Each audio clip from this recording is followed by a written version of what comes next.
My Hero Academia Vigilantes' most recent episode has been released, and there is a lot to enjoy from this episode. From the action to the fun references and the foreshadowing for the tragedy to come, all of that and more we're going to be discussing in this video. So sit back and relax because hey guys, how's it going? It is your boy, Manga Andrew, and I'm here to do my breakdown for My Hero Academia Vigilantes, Season 2, Episode 7. And there is a lot that I want to break down in this video, so before we get into the actual breakdown proper, I'd like to ask you, if you haven't done so, to subscribe to my YouTube channel where I make My Hero Academia and a My Hero Academia adjacent content. So if that's something that you are looking forward to, subscribe. And without the way, let's dive into the episode. And to start off, the title of the episode is Glass Sky, which takes its name from Manga Chapter 62, as well as this episode covers material from Chapter 61 and 62.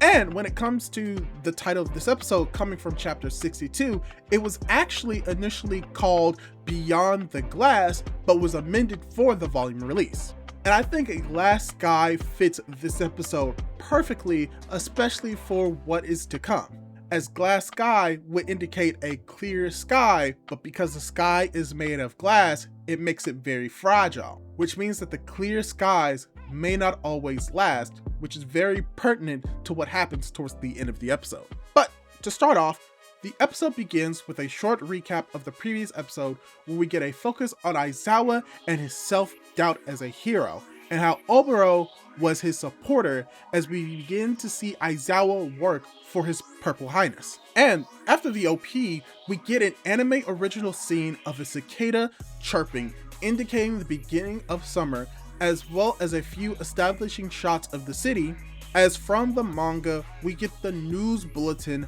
announcing a crime in progress and Tasamiya, as we also get the anime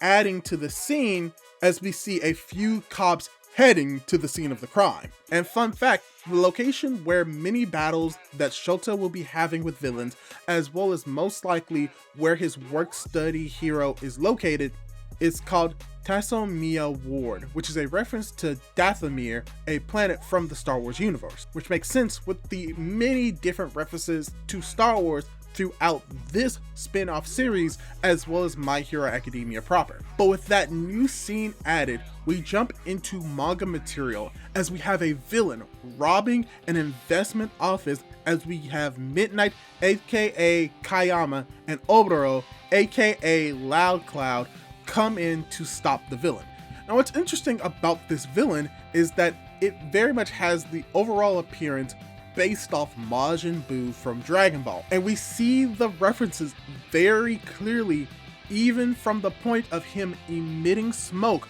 from the holes on his body when angry. And with the introduction of Dragon Ball Daima, he is also an indirect reference to Majin Buu,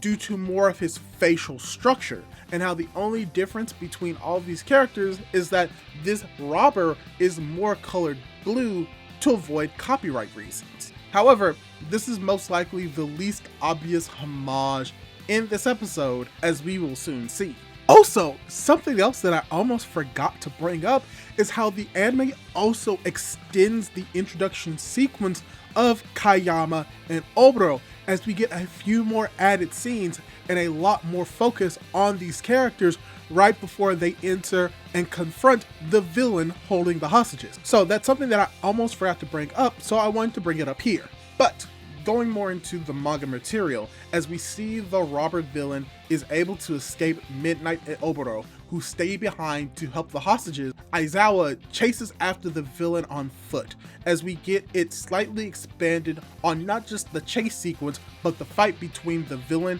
as well as Aizawa, who unfortunately in both the anime and the manga still gets saved by the hero that he's working under for his work study, as this is where we get the proper introduction of the most blatant reference in this series, which is his Purple Highness, which has two different references for his both design and attitude, because one of the designs is based off of the beloved and well-known musical artist Prince, aka the artist formerly known as Prince. And the second reference being a well-known anime character, Giorno Giovanna from JoJo's Bizarre Adventure Golden Wind. You can see the Prince inspiration from his facial features and the Giorno influence from his actual costume design. But unfortunately, the villain does escape. But the anime does extend the scene of the heroes regrouping with His Purple Highness as we see him grading the students, but also the anime adds more to the scene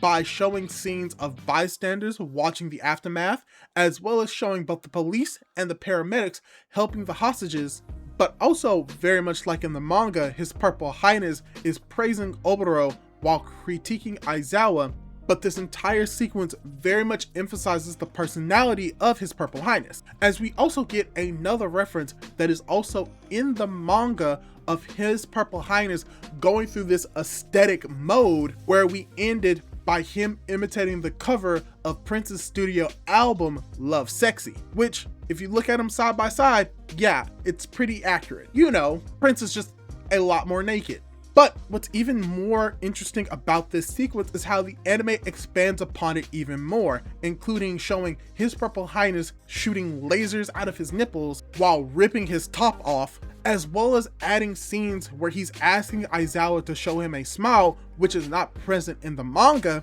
to which Aizawa fails to do so, and His Purple Highness scares him so badly, and how His Purple Highness scares the cicada that we saw at the beginning of the episode, as this sequence comes to an end. And what I enjoy about these smaller moments of additions and expansions is once again adding to the story and adding to the characterization of these characters, as well as filling in the gaps that needed to be filled that were not necessarily apparent in a manga format. And from here, we get into more manga moments of Aizawa and Oboro showering after their work study, as we get Kayama trying to cheer up Aizawa by sending him cat pictures, and we also get the anime adding onto the scene of Oboro pointing out Aizawa smiling by the anime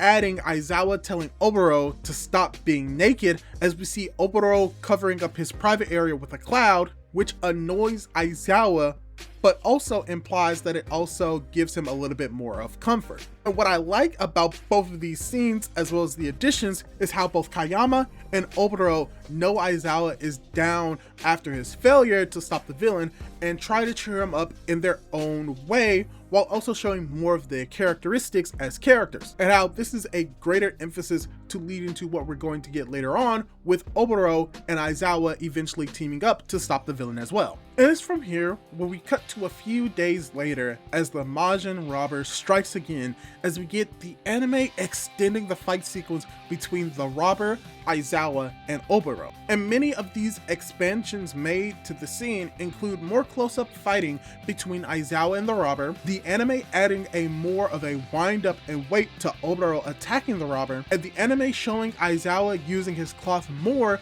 to restrain the robber mid-combat. But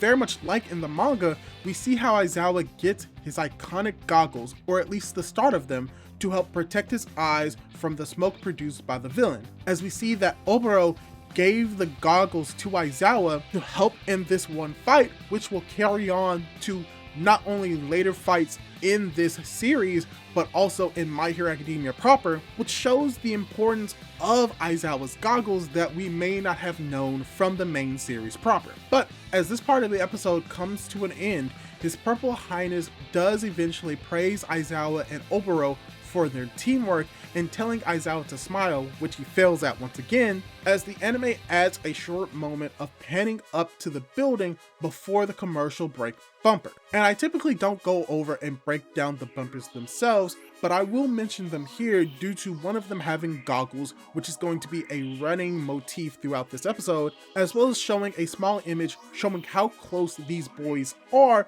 which is going to lead into something tragic towards the end of this episode as well as next episode. But it's from here where we actually start to see more material from chapter 62, as well as the start of the second half of this episode, which starts off very much like chapter 62 with a new term / new semester. But we do have the anime adding a few more establishing shots before we actually see Aizawa, Oboro, and Yamada commenting on Aizawa's new goggles, as well as we get the conflict between these three boys and Sensoji, who really tries to start off a fight against Aizawa because he believes that Aizawa is copying him because he's wearing glasses to help improve his ability to use his quirk, which is funny because he's actually copying Yamada, who wears sunglasses just to look cool. But it is with this conflict which leads into the sequence of the teacher announcing the 2-on-2 training exercise, as we get the anime showing in more detail than in the manga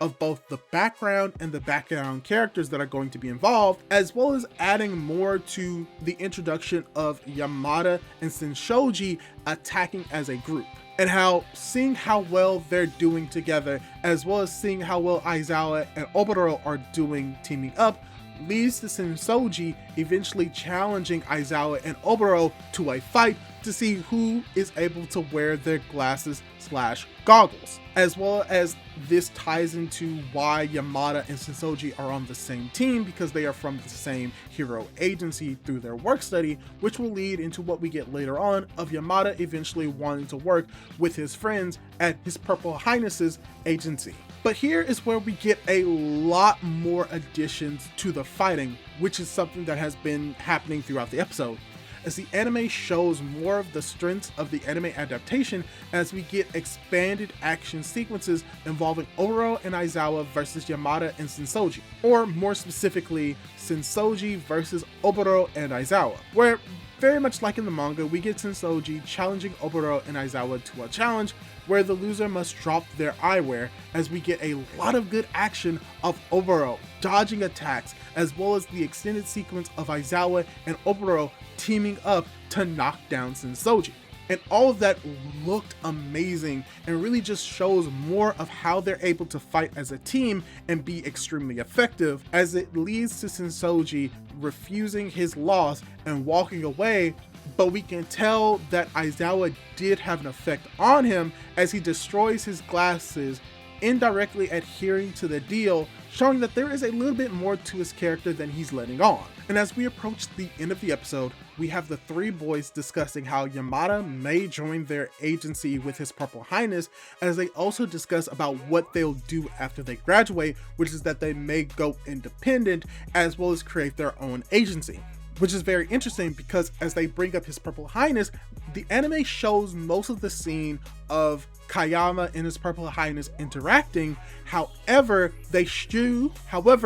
do cut a line which is working the students to the bone, which is a very inconsequential cut, but it is weird that they cut that line altogether. But then Kayama appears to show off more of the sushi pictures to Aizawa, as we get the reveal of her want to be surrounded by boys at her own hero agency, as Oboro goes completely 180 on his plan to work with just the three boys, either inviting Kayama to work with them in their agency or for Oboro to just work directly under her. And it's from here where the scene would have ended, with Aizawa reflecting on how everything seems to be moving forward. But what we actually get is the anime extending the sequence even more by showing more interactions and giving more dialogue between Yamada, Oboro, and Kayama. And it really just adds a lot to the characterization and really the interactions, and showing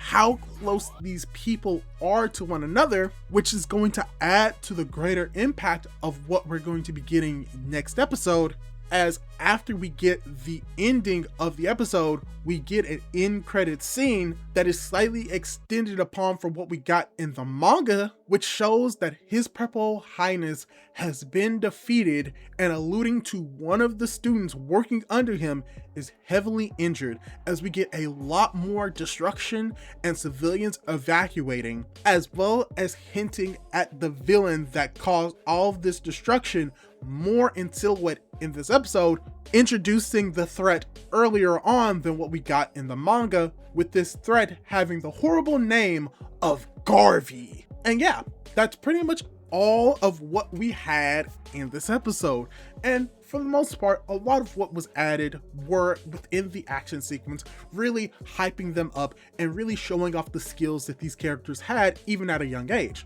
But also, a lot of what was added was a lot of character moments characterizing and endearing us to these characters, which is very important because this is a flashback, and from the title of the episode and what we saw at the end, it's going to lead to something tragic, and these additions are going to make it hit harder. But yeah, that's all I really have to say for the episode. I thought it was amazing, but let me ask you this. How did you feel about the episode? Did you like it? Did you dislike it? And who do you think is going to potentially be severely harmed in the next episode? Leave your thoughts down below, and don't forget to subscribe to my YouTube channel for more content like this. Do all that cool jazz, and hopefully I'll be able to catch you in my next video. Goodbye!